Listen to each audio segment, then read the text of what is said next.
Kritva, right, Savyam, Savyam, the left. left, Pada Padmam, Padmam, lotus feet. lotus feet, Cha, Cha, and and Januni, Januni, on his knee. on his knee, Bahum, Bahum, hand. hand, Prakoste, Prakoste, in the end of the right hand. the end of the right hand, Akshamalam, Akshamalam, Rudraksha beads. Rudraksha beads, Asinam, Asinam, sitting. sitting, Takamudraya, Mudraya, with the mudra of argument. the mudra of arguments. Translation.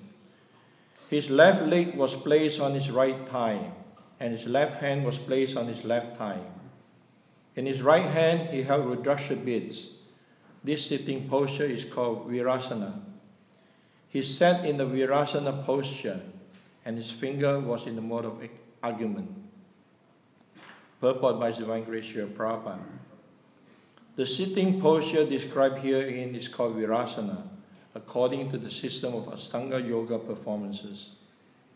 In the performance of yoga, there are 8 divisions, such as Yama and Niyama, controlling, following the rules and regulations, then practicing the sitting postures, etc. Besides Virasana, there are other sitting postures, such as Padmasana and Siddhasana.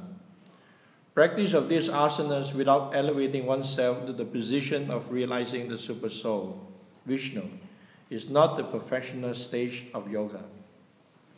Lord Shiva is called Yogeshwara, the master of all yogis, and Krishna is also called Yogeshwara.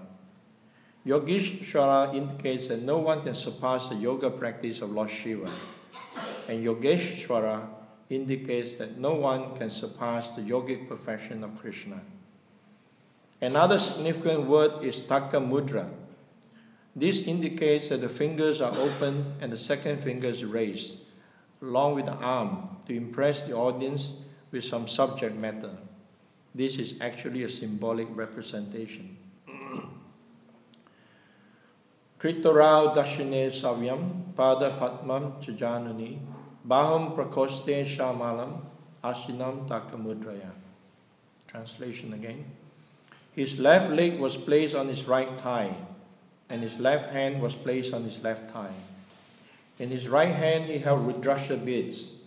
This sitting posture is called Virasana. He sat in the Virasana posture, and his finger was in the mode of argument. Amma Gyana Timrandasya Gyananjana Slakaya Shaksumletam Yena Tasmai Sri Gurave Namaha. Nama Om Vishnu Padaya Krishna Prasaya Padale Srimati Bhaktivedanta Swami Namne. Namaste Saraswati Devi Gauravani Pacharine Nivise Sunyavadi Prasachadya Shatayane.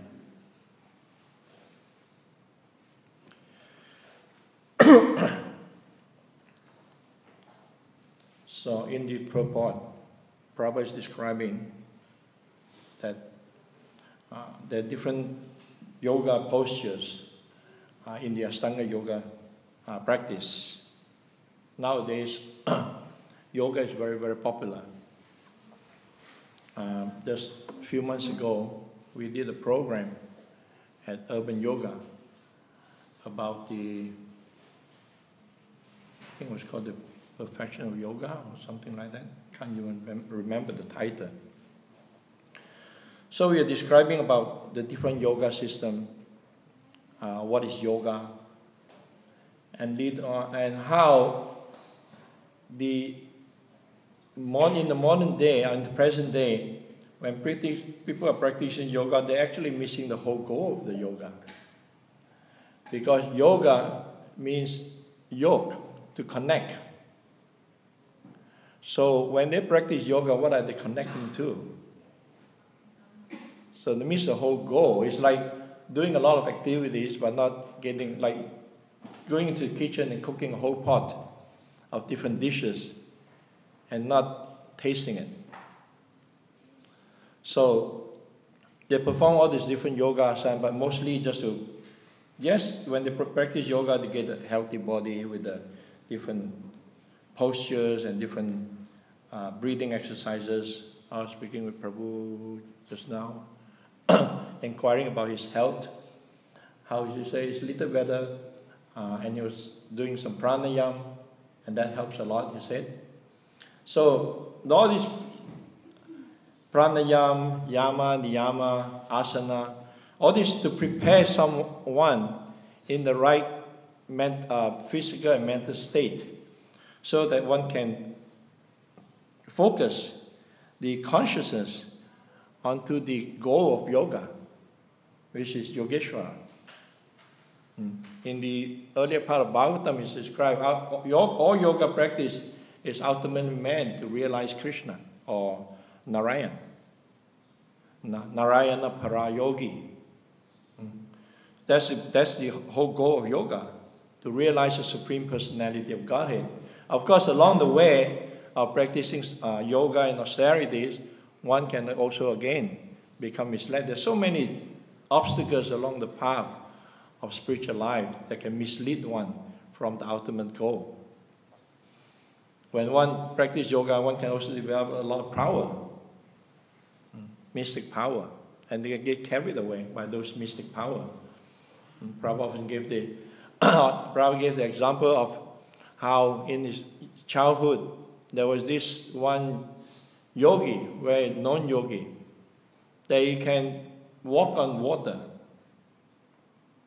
And Prabhupada's father pointed out to him, he said, this yogi spent so many years performing austerities to develop that mystic power to walk on water just to save a few paisa. Because you can easily get on a boat across the Ganges, and at that time you just made 1 paisa or half a paisa or whatever it costs. And they become proud, and some start thinking that I'm actually the Supreme. I'm one with the Supreme.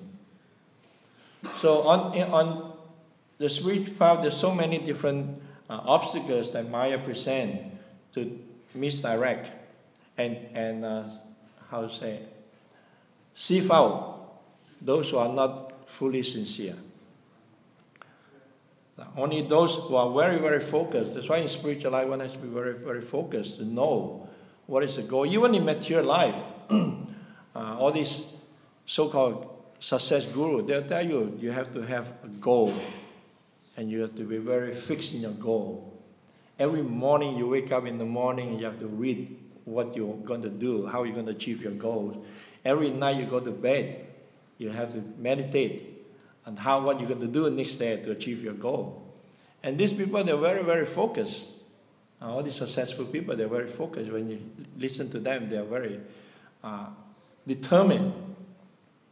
So it's not different from spiritual life. In spiritual life also one has to be very determined, has to be very focused, have to be very clear what one wants to achieve in spiritual life. Of course, in the Bhagavad Gita, Krishna explained that there are 4 kinds of people come to him. Some people come to him because of distress. So if that's the main reason why we come to Krishna, to become relief from distress, then once our condition becomes okay, we'll forget. It's that I'm okay. I don't need Krishna anymore. I've achieved my goal. Or some, they come to Krishna and just for some wealth. And when they get the wealth, they say, I'm okay, I don't need Krishna. Or they're just inquisitive.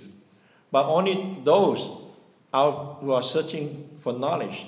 Although all 4 of them are pious, considered as pious, but in the next verse, Krishna explained that out of all these 4, those who are seeking for knowledge, they are the best. In terms of spiritual knowledge, there's no end to it. And the more we understand and gain this knowledge of Krishna consciousness, the more we appreciate the wonderful qualities of Krishna, and the more we become attracted to it. So the process of Krishna consciousness is not something very complicated. Actually, it's something very, very simple. And Prabhupada often said that we make things complicated. A simple process, but we make it very complicated. We don't have to perform all these severe austerities that past sages have to perform. You don't have to go to the forest. Nowadays, it's hard to find a forest. You may be sitting in a nice forest, meditating And the next thing you know, there'll be bulldozers coming, plowing down the trees. Now, I had lunch with my daughter yesterday, and she was telling me that the size of one football field, and when we say football, we mean soccer field, not the Aussie rule football, that's bigger. Like one soccer field of forest has been demolished every minute of the day, every minute. The size of one football field of trees are demolished. And that is all for the cattle industry mostly. Because she saw this video called Cowspiracy. Anyone seen it? You seen it? Yeah. And one of her friend saw that video with her. Straight away he became vegan immediately. Because he used to do some work with UN, helping the children. And you can see how, despite all the effort, they were not getting the real help. So when he saw this video, he connected it. Actually, the problem lies somewhere else. So we do not have to perform all these severe austerities. And sometimes also, at least personally, sometimes I feel like when we read about all these yogis, about all these different austerities, devotees perform so much austerities, like Dhruva Maharaj was just eating dry fruit, even fruit that is rejected by monkeys, and then just leave, and not even that, just drinking a drop of water, and not even breathing, or maybe breathing once a month. I said, I'm so far remote from this kind of austere practice. And you may feel a bit dejected. Where do I stand in my spiritual life? I'm not performing any of these austerities. And recently, I was listening, because I drive a lot in my work, so I turned my car into like a mobile Bhagavatam. There's classes going on constantly. So every day, 2-3 hours at least of lectures, listening. And I can't remember, was it Radhana Swami, Ridhana Maharaj? I've really listened to so many of them. Can't remember who said what. But the assurance from them is also recently I met Guru Das Prabhu, and he was also describing the time when they were with Prabhupada. It's not like Prabhupada was presenting that we have to do this austerity, we have to follow these rules and that rule, so many rules and regulations. But how Prabhupada attracted everyone to Krishna consciousness was by his personality, by his purity, the power of his purity, and power of his compassion that actually attracted everyone. He didn't even say anything about rules and regulations in the beginning. I heard when the first time they gave initiation, nobody even know about rules and regulations or regulative principles. That was told to them only the day before, even on the yajna. And they had to negotiate down from 64 rounds to 16 rounds. All Prabhupada gave was just gave everyone Krishna. And that is in line with the instruction of Rupa Goswami. What did he say? What are the two most important principles in Krishna consciousness? Always remember Krishna and never forget it. Yes. That's the most important principles. If what we are doing does not help us to remember Krishna and not forget him, then what is the use of those activities? So everything we do is meant to remember Krishna. That is our austerity. And the way Prabhupada set up everything, our daily life, there's so much austerity is already built into our daily life, right from the time we wake up in the early morning. I mean, it's very rare, a few, enjoy waking up early in the early morning. Although it's really nice once you're up, once you get up, and of course once you develop the habit of getting up, you don't think so much about it. You just get up. But if someone is not used to it, for example, when I first came to the temple, that was one of my biggest challenge. Like, I was asking myself, is that what I'm going to do for the rest of my life, getting out at 3:30, 4 o'clock in the morning? Because I felt like my head just hit the floor and someone was waking me up. There was no sleep in between. And someone was waking up, oh, wake up, wake up. I said, what do you mean wake up? I just went to sleep. And I questioned, is that what I'm going to do? Every day waking up this hour of the day. And taking bath, cold shower. Sometimes even in India, I remember during the first couple of years when we went on the parikrama, that must have been someone 87, 88, something like that. There was not much facilities. It was organized by Padayatra India. So the facilities was very bad. And we had to find a pond somewhere. And it's cold. We get up in the morning, 3:30, 4 o'clock, and try to take a bath in the pond or river. It's very cold. The water is very cold. And you have to sit there and just stare at this Brahmana. I keep reminding oneself. And that one year, after taking that bath in the morning, I was so cold, I was freezing, and I was feeling very weak during Mangarati. I could not stand up during Mangarati. I was leaning against the pillar during Mangarati. And I was thinking, how am I going to continue the other 8 days? And in those days, it was 9 days of parikrama. And that was just the first day.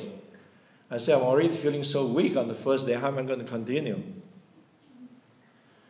So we were in the Jagannath temple. Then we walked to the Jalangi. Somehow managed to get onto the first boat across together with Kavichandra Maharaj and Rohini Sutta Prabhu.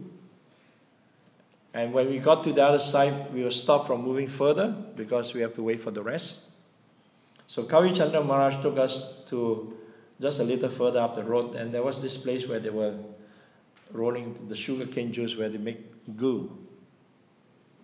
So I had my lota with me, and we took one big lota, drank our sugarcane juice, another lota, filled up with a lot of sugar, so then I was feeling very energetic. And later on, we arrived at Nishingapali. Usually, the previous year, we were camping at Nishingapali after lunch. We just stayed. But that year, there were some villagers further down wanted to host the parikrama party. So after lunch, after bathing in the lake, we started walking. And by then, it was like 1, 2 o'clock. And in India, when it's 1, 2 o'clock, midday sun, the tar melt on the road. So me and my friend, we were okay, we had shoes on, so we were walking. Then on the side, we saw Shiva Maharaj and Bhakti Vaibhava Maharaj. They were walking without shoes. Then Bhakti Vaibhava Maharaj called me and said, Chiranjeev, come here. Yes, Maharaj, give me your shoes. And his shoes also. So took my shoe, took his shoe, and then both of them were wearing our shoes and walking. Now we were hopping around on the hot tub, trying to avoid the hot tub. And got to the camp. But I was still on a high from the sugar cane juice. So after lunch, I was feeling so much energy. I didn't know what to do with that energy. And I saw these sannyasis had feet in the water, trying to release the tension and all the walking. So I approached, I can't remember who I approached first. I approached one of the sannyasis. I said, no, you go to Bhakti Charan Maharaj. So I went to Bhakti Charan Maharaj. I said, Maharaj, can I just give you a massage? Yeah, gave me a massage. Then another sannyasi came in. He said, oh, you give massage? I said, yes, Maharaj. Can I be next? And before I know it, was a whole line of queue of sannyasis waiting for massage. And at that time, I was specializing in only foot massage. So I was doing foot massage for all the sannyasis. So every day, after the lunch, when we start at the camp, I had to deal with the sannyasi. They said, come over. So every day for 4 or 5 hours, I just give him massage. So much, so one time, Jayaveda Swami also came. And he came a couple of times and I said, Maharaj, there's still 2 or 3 in front of you. He said, anyway, I'm going to sleep now. It doesn't matter, when you finish, you just come into my tent. So when I finished everyone, I came to his tent and I massaged him when he was sleeping and went on. So that was the most blissful time I ever had on parikrama. But it was austere. I mean, but I didn't feel the austerity. Every day, 4 or 5 hours of massage is not easy. And it was even one time towards the end of the parikrama, I was massaging Mahavishnu Swami, the English one, young one. And he has so much knots on his head. Any way I touch, he would be screaming in pain. He was wriggling all over the floor when I was massaging and trying to avoid. And I was following him. And he was cursing me. I said, Jiranji, you're hurting me. I'm not going to allow you to touch me again. And I said, all right, did my service, left. So next day we came to the camp. I was very happy dancing in the kirtan. One brahmachari came up and said, you're Chiranjeev? I said, yes. He said, Mahavishnu Swami is looking for you. So I came there. I said, yes, Maharaj. Chiranjeev, give me massage. And he continued right after the parikrama back to the Mayapur temple where Sridhar Maharaj was asking. Every day I would be going there to give him massage. So it was very blissful. So it became very, very popular and got a lot of mercy from the sannyasi performing that so-called austerity of just doing the massage and going to sleep late and getting up early the next morning. So actually, austerity is there in our devotional service, but when we're performing devotional service and absorbed in the service, we don't feel like it's austerity. Again, in the morning we have darshan of the deities, and sometimes people, sometimes guests, they come and visit, or reporters come and stay overnight. They can't understand how this Hare Krishna at 4:30, 5 o'clock in the morning, they're fully awake, singing and dancing. They've never experienced anything like that before. Even on the weekend, 4 or 5 o'clock, they're stumbling out of the clubs. When devotees are going for Mangalati, they're stumbling out of the clubs, completely drunk. And japa, Bhagavad Gita says out of all austerity, there is the chanting of japa. And following the regulatory principles, that's austerity. And following rules, the order, instruction of the spiritual master, that's great austerity. We have to curb our false ego, we have to curb our so-called independent nature to do what I want and do what I feel like doing. But no, I have to follow the instruction of my spiritual master. That's a great austerity. So we actually examine our spiritual life. There are a lot of austerities. And going out preaching, that's great austerity. Going out this now Prabhupada marathon, going out distributing Prabhupada's books, such austerity. Especially we're going out whole day, 8 hours, 9 hours, 10 hours a day, standing on your feet in the hot sun. Sometimes summer here can be mid-30s, high 30s. It's still hot. Or in other countries, it's minus 15, minus 20. Even I've seen devotees went up to the north of Sweden, minus 30, and they were out on this building. They asked me to join the party. I said, no, you go, I stay down here. Minus 15, minus 20, that's what I can manage. Minus 30 is beyond me. And they're out, and such austerity. In those days, we didn't know how to take care of ourselves. Instead of carrying a few books in our hand, we had this big book bag. We didn't have rucksack. We have cloth bag that some Mataji and Temple sewed together. And we have 20, 30 Bhagavad Gitas in that bag. running around. And Sweden is not a big place. I mean, it's a big place, but not very populated. And I love to, my Sankirtan leader was Smita Krishna Swami. At that time, he was a brahmachari. And I told him, I said, it doesn't matter where you drop me off, as long as I'm the first one get dropped off. So he just dropped me off in some villages. Maybe there's 1,000 people in the village, 2,000 people.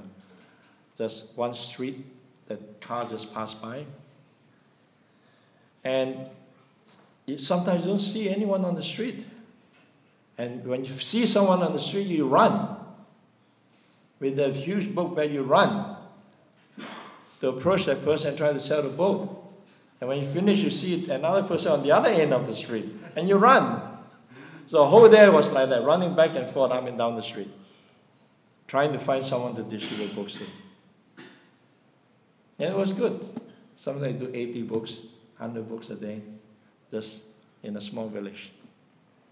And I love the idea when Maharaj Shomei said, yeah, Prabhupada said, when you're pioneer in one place, you guarantee you go back home, back to Godhead. I said, yeah, send me to all these villages where no devotees have been to before. I want to be pioneers. I want to have secure my ticket. So that's austerity. And when you approach people with good intention, some people are nasty. They're just nasty. Sometimes they're just drinking on, Harinam party, they have the beer and they just pour it right over you. You experience that in Melbourne? Not so much, huh? In Sweden, not much, but Denmark, we get that sometimes, Copenhagen. And then you're soaking in beer. So that's austerity, and devotees do that. But do we actually consider like austerity? Most of the time we don't think about it. We just do it.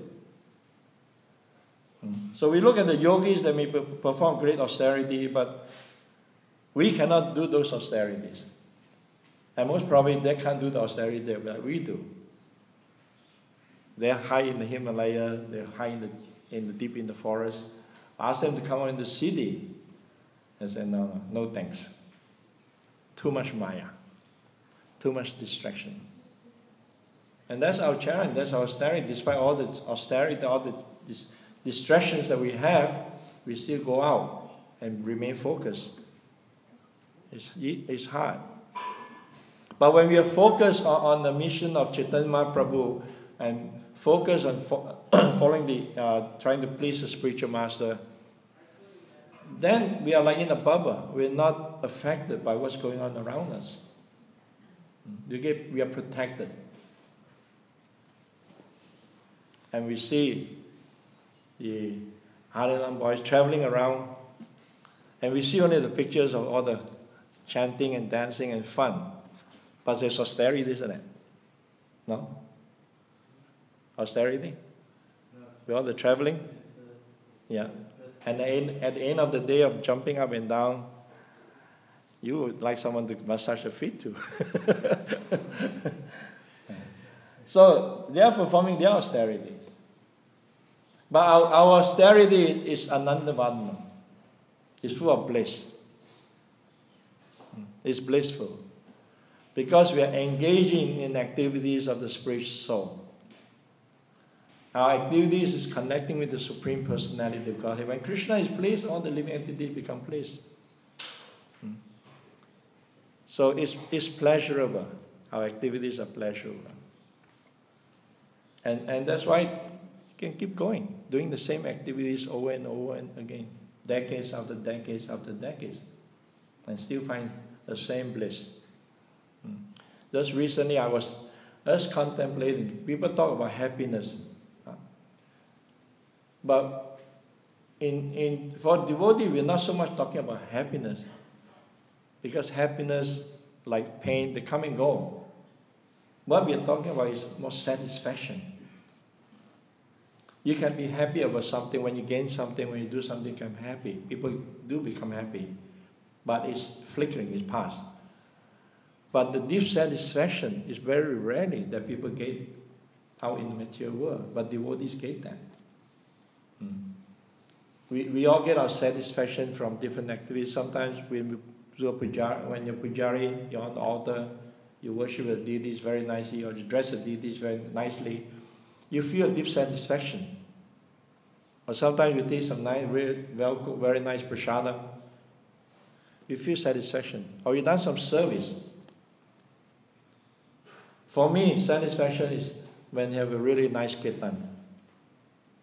And after a nice kirtan, you have someone who is very interested, you preach to someone and you're really making a difference to that person. And I walk away really, really satisfied. And I feel, this is it. What more do you want in life? Such a simple activity. And why so much satisfaction? Because it's pleasing Krishna. Krishna is pleased by the activity. That's why you feel satisfied.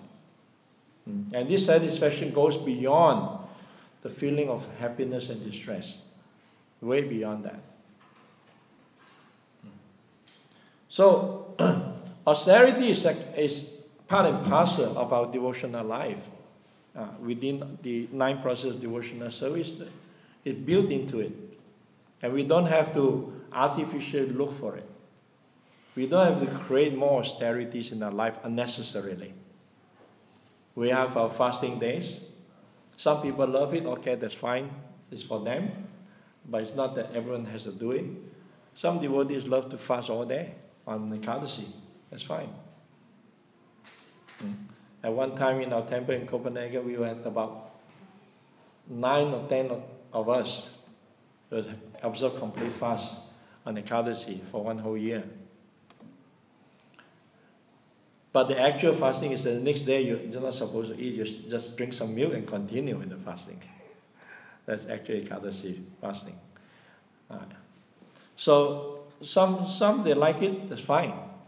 But we have also seen that sometimes devotees, when there's too much into practicing austerity, they become hard. They become proud. And the false ego develops and say, wow, I'm such an austere devotee. I'm a great devotee. So austerity is not supposed to be harden our heart. Our process is supposed to soften the heart. The devotee's heart is like molten gold. But actually pure gold is very soft. That's why when they make jewelries, they don't make jewelries with pure gold. Only in the old days, I have a ring that my,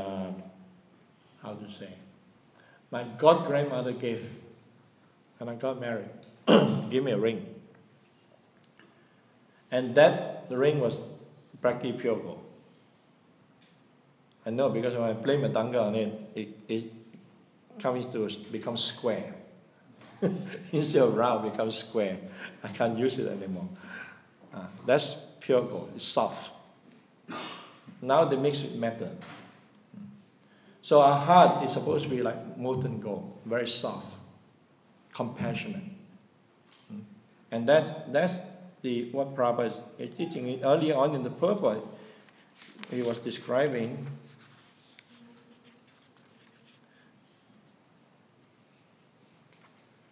that our austerities is different. We do not perform the same austerity with the different nature. Our austerity is Harinam Sankirtan. That's our austerity. That's the Yuga now, performing Harinam. And of course, Prabhupada introduced book distribution, the Brihat Madanga. So those two go side by side. And when we just engage ourselves in these activities, that's more than enough austerity. More than enough. Don't have to add on. And by performing this austerity and following the line and instruction the Prabhupada is given, we will achieve perfection in life. In one of the tape I was listening to was memories of Prabhupada, different Prabhupada disciples describing their anecdotes of their contact with Prabhupada and realization. One time, Prabhupada in a lecture, he was very serious, and he was talking about how you should be 100% surrendered to Krishna. Not even one tinge of false ego or Maya. And he was just on about how we have to be 100% surrendered to Krishna. And the devotees were becoming a bit despondent. Whoa, how are you going to achieve that? Not even one tiny little grain of Maya is allowed. And Prabhupada observed, and he probably could sense the feeling of the devotees. Then he looked out, he said, at least 90%. At least 90%. Then he can go back home back to Godhead. Then he got off the Vyasasana. And it was a very high Vyasasana. As he got down, his one foot on the down, he thought the thing and said, at least 80%. Then the devotee was feeling a little better. And Prabhupada got off the Vyasasana and started walking out of the room. Temple, as he walked out of the temple, he turned around. At least 70%. So we are riding on the compassion of Prabhupada. That probably is a negotiation he had with Krishna. You expect all these Malecha, Yavanas, all these backgrounds that they come from, 100% in this one lifetime, unlikely. 70% I can deliver, or 80% I can deliver. So it's special mercy. So followers of Srila Prabhupada get that special mercy. We perform our sadhana, but on top of that, there's also Prabhupada's mercy that is helping us along to fill up whatever we lack. And Krishna said in Bhagavad Gita, for those who worship me with love, I carry what they lack, I preserve what they have, and I carry what they lack. So all we have to do is just try to be sincere. And I know sometimes as we look at things, we think, I'm so far away. It's just, I have still so many desires, I still have so many bad habits and so on. And I think like that too, after so many years. But what I did, the trick I did with my mind in the early days is that, don't worry about how many steps I have to take. I follow the Chinese wisdom. Every 1,000 steps begin with the first step. All I have to concentrate on is the next step. I just focus on the next step. Once I have my foot on the next step, I take another step. And I take another step. One small step at a time. And this is also something I use a lot in my counseling and coaching.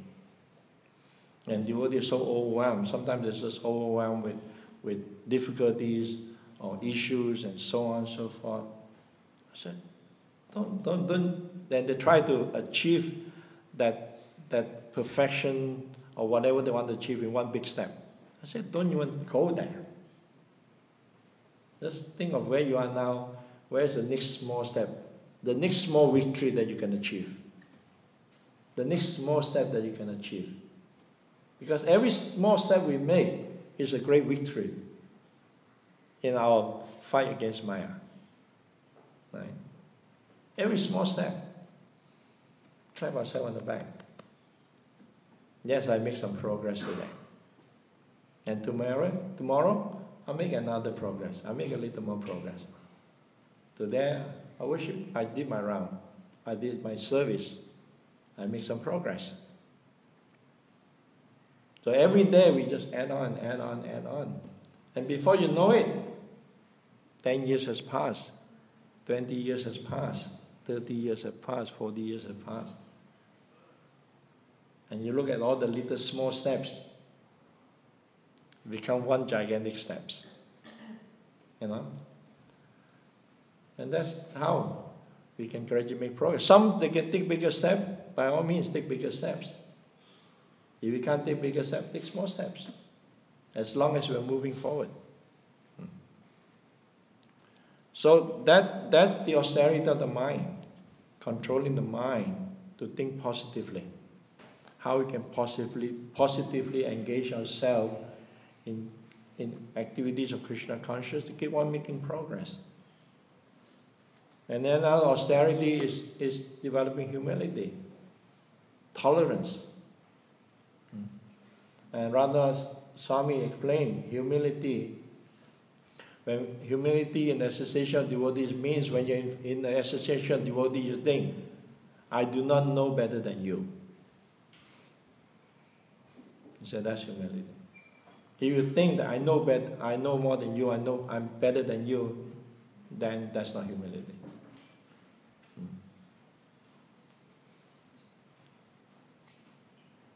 And sometimes devotees manifest this humility in a very artificial way. Like sometimes devotee may say, "Oh Prabhu, please give me some instruction. Oh Prabhu, please give me your mercy." And what normal response? No. I don't have any. That's miserly. So I ask, give. The Prabhu, I don't have much, but whatever I have is yours to take.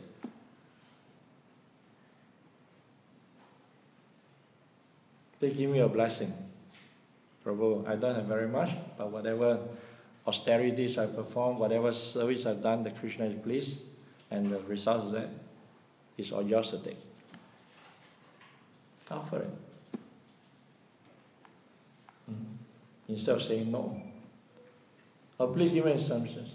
I do not know much, but I've heard, I've read in the Bhagavad Gita, I've read in Srimad Bhagavatam, I heard so and so say like this in the class, and just repeat.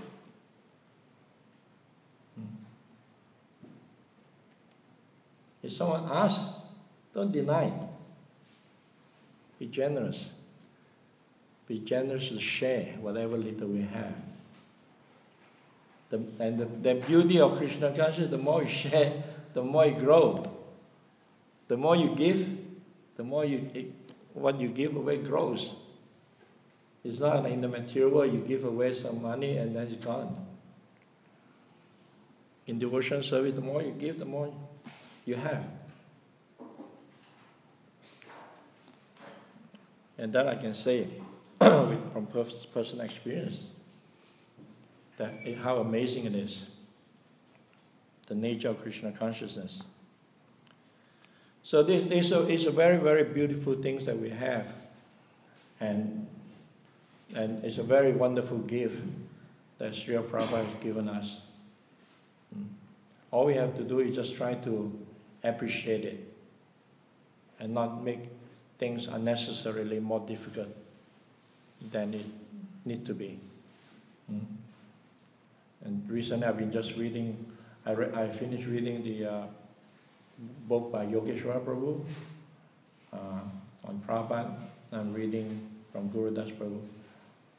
And you can see the beautiful interaction that Prabhupada had with his devotees. It's just filled with love, filled with compassion, how Prabhupada deal with the devotees. Never judging them, never rejecting them, accepting whatever little service. I mean, in the beginning, devotees didn't know much. Sometimes what we offered is not known by any means, like Brahminical standard. And the kind of deity worship. Like they was describing when they first installed Jagannath, Baladev Subhadra, and Prabhupada said, just bring gift. They literally bring anything they have. I mean, some of these things were not very offerable. Some will bring a half-cut fruit, a half-cut loaf of bread. Some will bring an offer. And Prabhupada just accepted it all. Accepted their devotion. The spirit of devotion that they have. So they're offering, and something that usually you don't offer to the deities, but they don't know any better. And Prabhupada took that little spark and he fanned it, encouraged them. And see how that little spark grow into raging fire. So much so, and how much they do. And Prabhupada had that kind of vision. And they were saying that even in the early days when the early devotees, they were hardly out of their hippie lifestyle. Prabhupada have a map of the world. So and so will go here, so and so will go there and there. And he already mapped out the whole world, where all the different devotees were going. And some devotee may have just joined the temple a few days ago. And so right now you're going to be going there. That vision, that pioneering spirit, that boldness, and the boldness that those devotees had in the early days, the fearlessness that they have, just venturing out with nothing. Where did that all come from? They were not thinking of it as austerity. They're just thinking of love. Prabhupada has shown us so much love. We love Prabhupada. We want to do something to please him. And that's all that is to it. I mean, it's one of the most mystical, wonderful happening. If devotees just going to London. He said they're going to London to meet the Beatles. I mean, Beatles was the biggest phenomena in those days, in the late 60s. It's not like it's so easy to meet them. And somehow they managed and built a good relationship with them. And from there, Hare Krishna mantra was chanted all over Europe. So the Prabhupada imposed all these so many rules and regulations and talk a lot about austerities, this and that. No, Prabhupada never talked about all these things. He just says, serve Krishna, chant Hare Krishna. Serve Krishna. Surrender Krishna. Try to do the best you can. That's all. Simple. And that's how you see the picture of Prabhupada. The mudra holding. Yes. Just chant Hare Krishna. Just serve Krishna and be happy. Simple. Our process is very simple. Don't get too complicated. All right. Thank you very much. Is there any comments?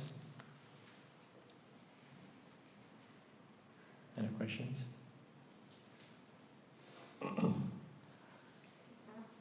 Yes, bro. Thank you for the nice class. Thank you.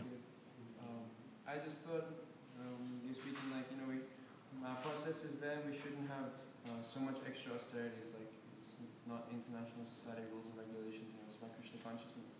But at least in myself, I can see this tendency where I can use that as an excuse to be lazy. Rules and regulations, just go for the easy way. So maybe you could comment on that. Well, if you follow the process of Krishna consciousness, say in the class, ashram, the whole day is so filled with so many activities. There's no question of being lazy. The lazy tendency can creep in when, especially for the grihastha living outside, they have the challenges to be lazy, to be slack in the devotional practice. So they have to be more vigilant. But if we're living in the association of devotees, there's too many activities to become lazy. Isn't it? Yeah. And we have austerity, we have fasting days. And Ekadashi, we chant extra rounds. And if we want to practice more austerity, chant more rounds. Now, instead of 16 rounds, we can do 20 rounds or 25 rounds or whatever, as long as we can maintain it. That's the greatest austerity. Krishna says that clearly in Bhagavad Gita, of all austerity and chanting of japa. Chant more. Does that answer the question? I guess I was thinking like something, for example, like when we enter the temple room, we're supposed to like pay obeisances to all the Vaishnavas and deities and everything. We can just be like, this is some rule, no problem. Krishna accepts my bhakti, so I don't have to do these things. My point was more like that.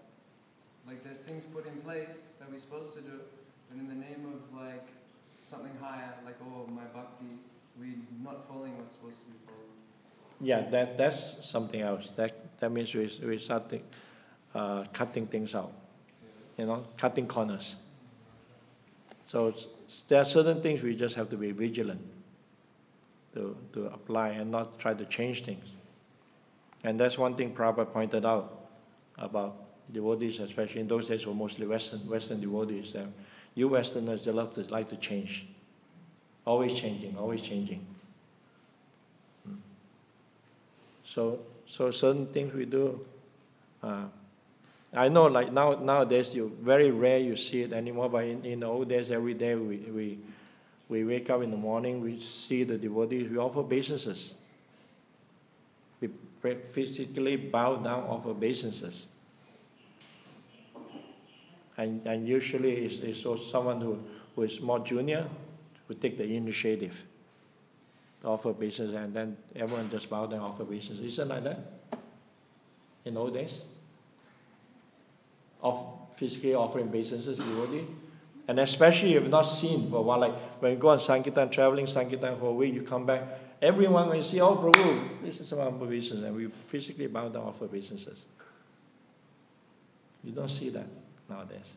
Rarely.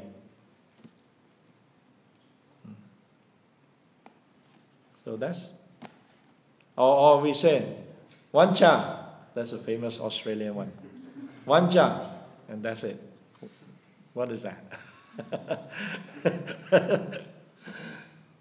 You know? It's like, I cook a whole meal and you just eat one grain of rice.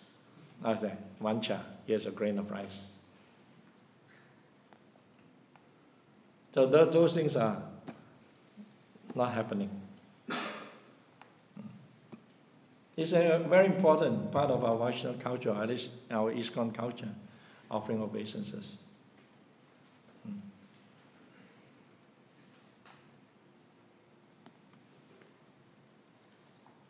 So yeah, vigilant. You just have to be careful. I remember a long time actually. One time I was in Bhaktivedanta Manor in the ashram, and there was this one senior devotee who was preaching to one of the younger brahmachari. And I remember he was using this word a lot in the whole time. We have to be very careful. You have to be very careful in everything. We have to be very careful in what we do. We have to be very careful in executing our sadhana. We have to be very careful in chanting around. Put a lot of care in what we're doing. The care and the love, that's bhakti. If we don't put care and love in what we're doing, there's no bhakti there. It's just service. They call it devotional service. Service offered in devotion. It's not just service.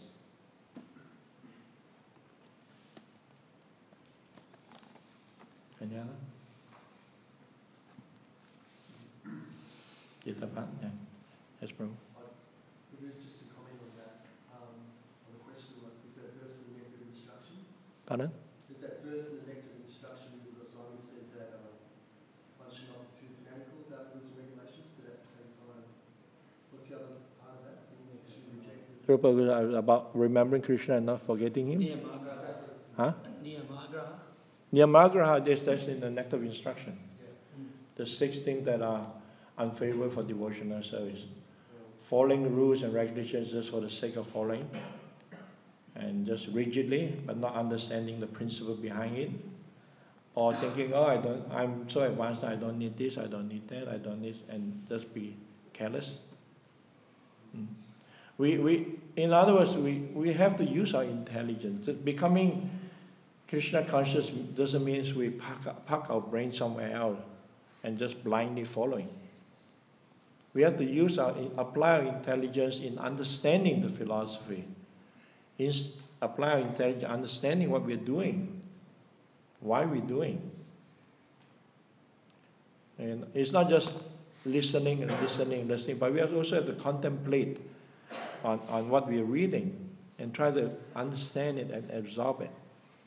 So when we contemplate and absorb what we're learning and understand what we're learning, then we're also able to repeat it. You see, sometimes when devotees speak, it also shows how much they've actually understood the subject matter, how much they've actually realized it. When it comes out, it's clearer when they explain things, and you get it. It's just like someone describing to you, giving you direction. If they really know what they're talking about, when they explain it to you, they explain it very clear. And you can get the direction in your head, okay, this is how I get there. But if someone who has just read a map and trying to explain it to you, but you've never been there before, it's different. So we have to apply our intelligence in understanding what are the essential part of Krishna consciousness, what is not. There are certain things, that principles that are stamped and sealed, irrevocable. And there are certain things that are not, are non-essential, according to time, place, circumstances. And Prabhupada apply that very intelligently, very expertly, applying the time, place, circumstances. But some of God brothers take issue to that, or some of the Hindu community take issue. Like in the early days when Prabhupada performed marriage ceremony, sannyasi don't perform marriage ceremony. Nothing to do with marriage ceremony. But if Prabhupada didn't perform the marriage ceremony, who would? There was no one else. He was it. He was everything. So he has to do it. But then later on, devotees learn how to do it, and Prabhupada don't have to do it. And the same thing with women living in the ashram. In India, don't exist. And Brahmin initiation, the culture was different. India, all the women get married, serve the husband, and they share in the whatever the husband get, they share 50%. But you could see here in the West it's different, and the boys and the girls, they're equally enthusiastic in spreading Krishna consciousness, and very keen about Krishna consciousness, very eager. So Prabhupada gave Brahmin initiation. But he didn't go so far as Brahmin track.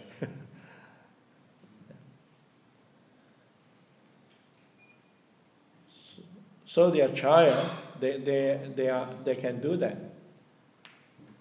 Because again, their goal is very clear, what they want to achieve. So they are able to apply it based on time, place, circumstances. They make a little adjustment here and there. And then times changes, you make a little. But again, you have to be careful what is the essential part and what is the non-essential part. So if we do it immaturely, then we get ourselves into a lot of trouble, throwing away the essential part and sticking to the non-essential.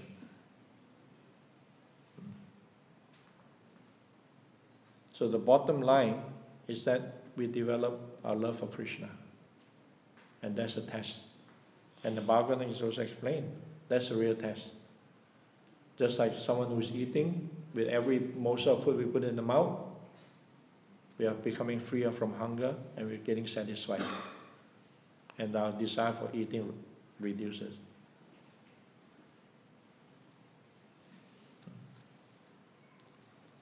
It's hard to know sometimes if you feel satisfied in Krishna consciousness, but is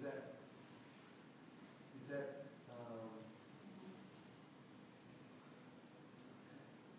like, is Krishna satisfied? Is Guru satisfied? Or are you just feeling satisfied? Well, it depends on the depth of your activity. Some activities you just feel a sense of satisfaction, and sometimes you just feel a very deep sense of satisfaction.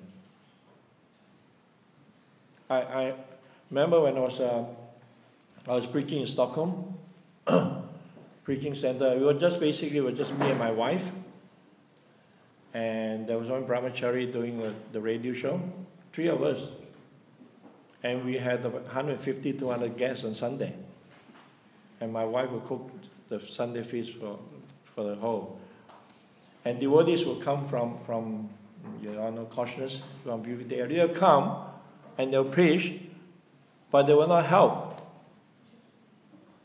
So basically, my wife in the kitchen, basically I was the only one. Sometimes I grabbed some regular guests to help serve. I had no chance to preach. I was just serving prasadam, cleaning up everything. And at the end, when everyone has left, sometimes there's 1 or 2 guests may hang behind, and I clean up and I sit down and I get to talk to them. And at the end of the day, I still haven't eaten anything. I feel completely satisfied. I didn't even feel like I need to eat. And also another time, Guru Puja in the farm in Sweden, I did something which I was chastised for later on. There was already someone organized Prasham, this serving, because it was big Vyasa Puja. Devotees were coming from all over Europe. And there was like a few hundred devotees there. I just had an idea. I said, let's do something different this year. Let's have all the temple presidents, disciples, Sankirtan leaders, senior disciples, do the serving. Serve Prasham to all the devotees. And I organized that.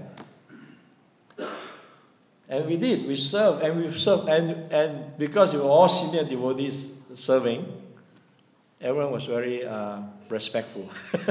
Sometimes on festival days when serving, Prabhu, Haribo, hey, Haribo here, I'm on Halava and this. They were all very more peaceful. And we served. And we served out everything. The pot was empty in the end. And we just sat down, a few of us sit down, big smile on our face, completely happy. Completely satisfied. There was nothing left. We served everything. We didn't. Sometimes, the servers, they put the plate aside. We didn't do that. We just served everything. And then out of somewhere, Krishna took care of us. Some devotees come out, Prabhu, have you eaten? No. Yeah, there was some spare plates here and there. And they brought plates. And we all have a plate. Of course, later I was chastised because the devotee who was initially going to organize it was not happy that I hijacked his service. So I got a bill. It was okay. That's satisfaction. We all have that experience. The very fact that we're still here means we already have some taste. We all have experience of some satisfaction, some taste when we do service. Isn't it? Otherwise, we wouldn't continue. Otherwise, what keeps us going?